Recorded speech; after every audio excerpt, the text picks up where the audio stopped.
r/antiwork. On the red team says, while I hate union fees, I'd hate to be in an industry without union protection more. Included photo.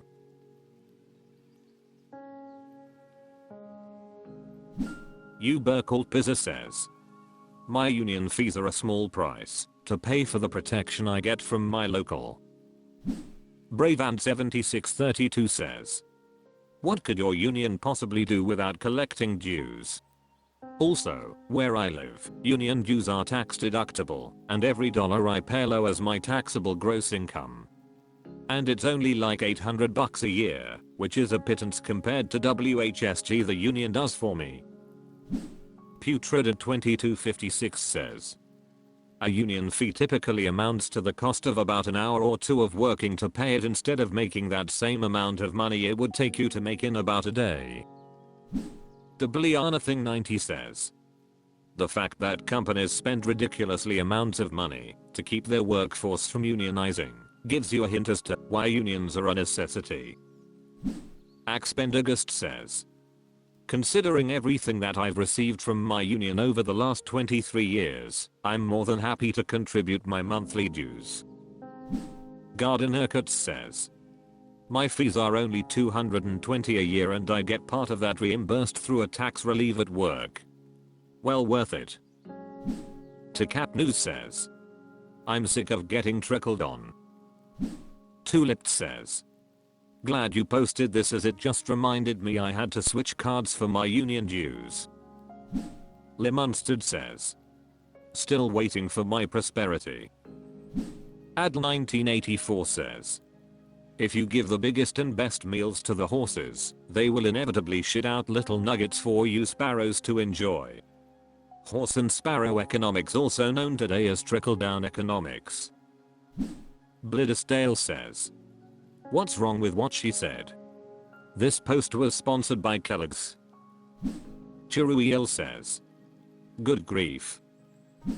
Associate Jaded 3931 says, Lucy is such a corporate biatch. r/antiwork. Teba5317 says, I've been quiet quitting for a week and have never been more relaxed.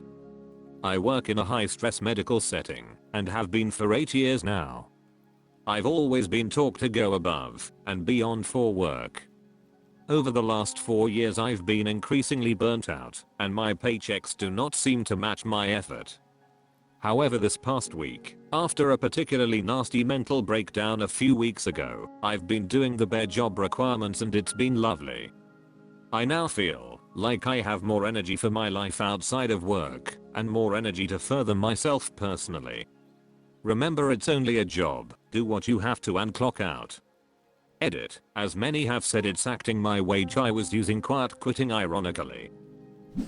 Childoff 1970 says, can we stop calling doing the job you are paid to do quiet quitting? That is just marketing capitalists are doing to make it out to be something bad. You are just doing exactly what they are paying you to do. Discount Mahal says, I've heard it called acting your wage. Childoff 1970 says, it again makes it sound like something different. We need to normalize doing what you are paid to do and not doing what you are not paid to do. Benjam77 says, quiet quitting is the language of the oppressor and it's kind of a dumb phrase too. Vemihayagariya says, I learned the term quiet quitting last year. I've been doing that my entire working life, 20 plus years. Doing pretty good. Work hasn't stressed me in 15 years since changing careers. Feminifoda says, agree with you. Last year I really made an effort to leave work right on time. I wasn't staying just to finish work I could do the next day. I don't stay to chat with coworkers talking about work because it's not worth it. I just bounce and leave once my time is done. I think that simple thing for me has helped me tremendously because I'm putting myself first. Ritmil Rob says, The only people that profit from going above and beyond are executives and owners shareholders. I love a hugs 2020 says. Op, keep the same energy for the rest of your time there. Yala Swag 40 2069 nice says. Stfu. There is no such term. This is corporate propaganda to make workers look bad and lazy. Drifly 1975 says. I work in social care, after health care, and wish I realized the same as you at the same point as you. Unfortunately it was 17 years, 10 in health and 7 in social before the penny dropped. It's absolutely the way forward. r/antiwork. Abigail's Crafty says. How to stop getting dragged down into being an office assistant. I'm a young female, 24, working for the feds. I just escaped the poverty cycle and got my first paycheck as a data analyst. This is the first month of my first job. I love my work, my very small team, and, until now, my job has been in line with the job description pointer. C-level official in the department, one of the big ones, think FDA, OSHA, etc., just emailed me and said, hi Abigail, exciting development opportunity. You will be trained in payroll and other administrative tasks like travel documentation for all 200 employees. What the hell, this isn't what I signed up for. I was hired to run advanced math on big spreadsheets. Point this isn't an exciting development opportunity. I'm being reduced to office assistant. This wasn't a request, I was just informed that I'm getting my career dragged backward. I'm talking to my direct supervisor tomorrow. How do I politely but firmly turn down the change in job description? I'm locked into a 2-year contract. Leaving is not an option. Please help. T400 says. Federal employee here. Every position has something called a position description. This is not secret, and you should be able to access yours. If you don't have it, you can ask your supervisor or someone from ours. This position description should outline precisely your job duties. The official OPM job series as a data scientist should be 1560. It is highly unlikely that the classifier allowed these sorts of duties to be included in a 1560 job series PD when the position description was created. Also go back and pull the job announcement from user jobs.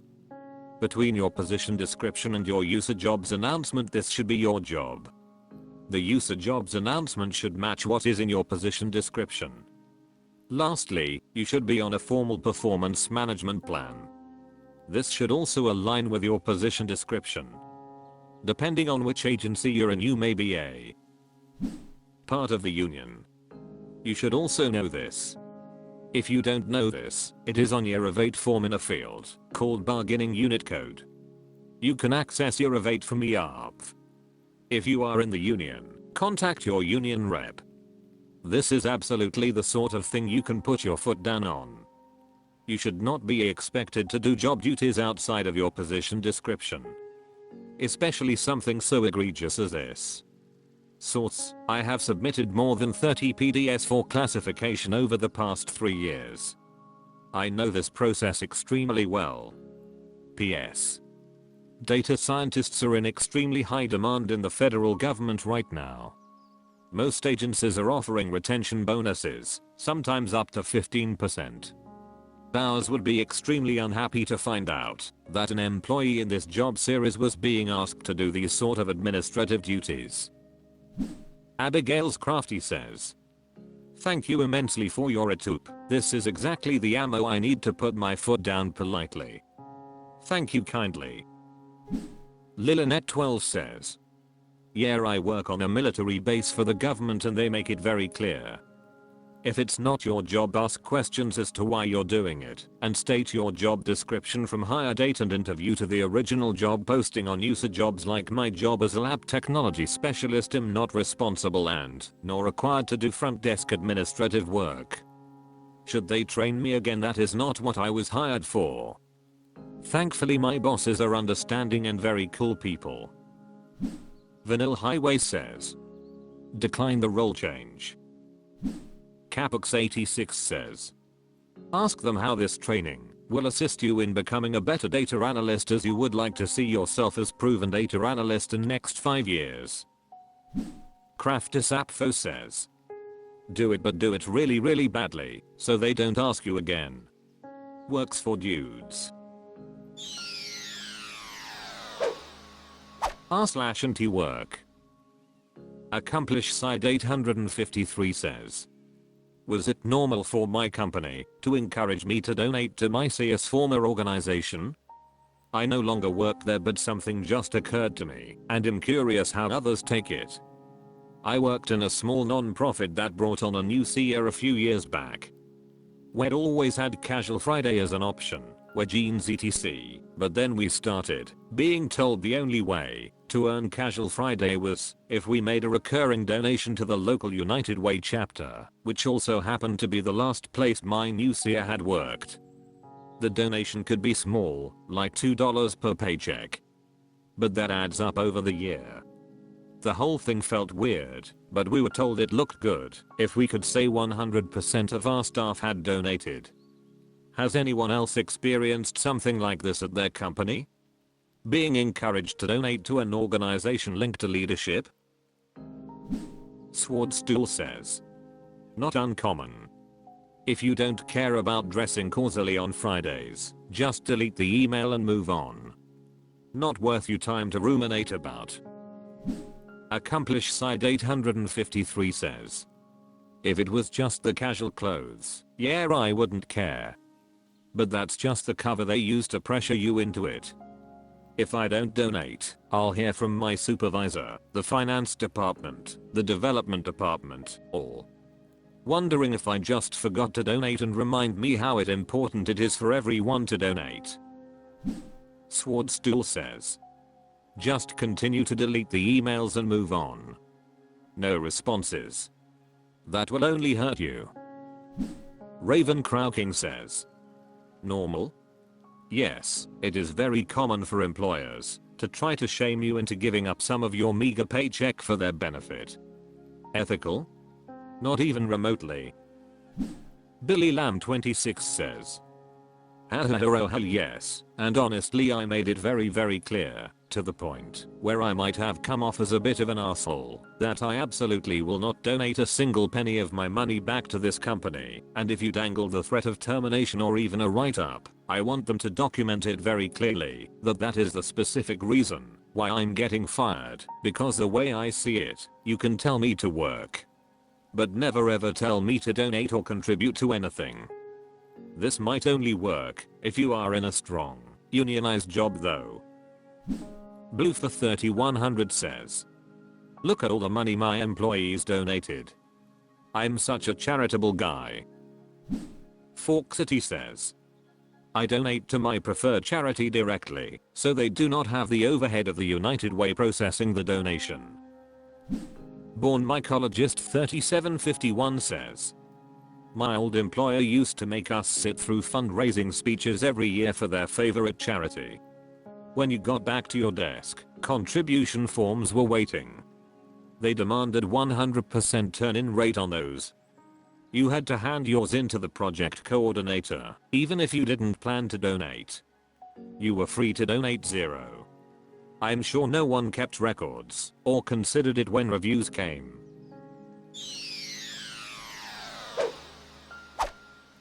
That's all for this video. Thank you for watching. Please subscribe.